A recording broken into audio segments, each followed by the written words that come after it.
I actually, I just want to say that cutting Medicaid and block granting it would be a devastating mistake. And I want to recognize all the county commissioners here and Jim McDonough from Ramsey County, which is contains St. Paul and its suburbs.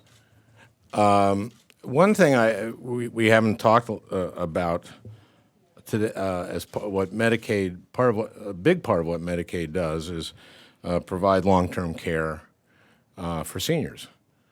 And this is really a formula for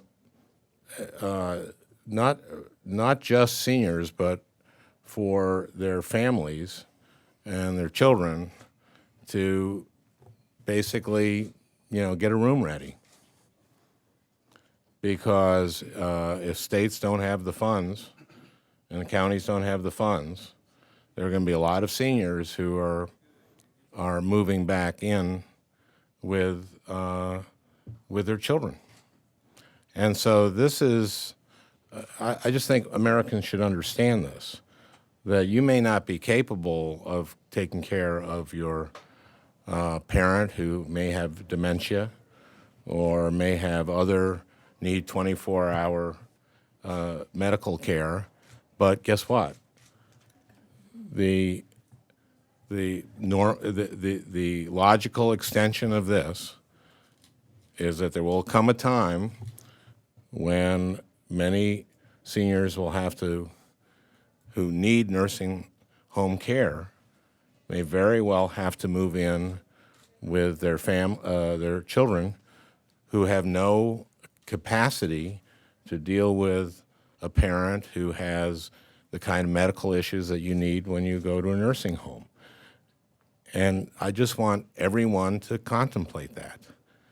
What would that be like for your family? And I'm not, look, I like 3-generation houses. I think that's good. But that's when that older generation is capable of taking care of themselves or not so sick that they need 24-hour nursing care. And believe me, you're not going to necessarily be able to hire a nurse. So I just want everyone to think about that because that's something that you have to think about.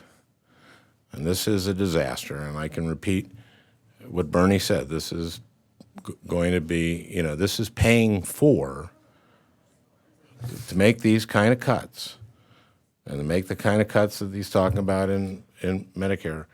It is paying for tax breaks for the wealthiest among us to take them from 35% to 25%.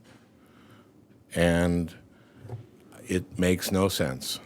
Makes no sense morally, and I don't think it makes any sense for the future of this country in terms of our prosperity, because we all do better when we have a middle class, a strong middle class, and this is going to put that middle class at risk, and not just the poorest and most vulnerable, but also the middle class.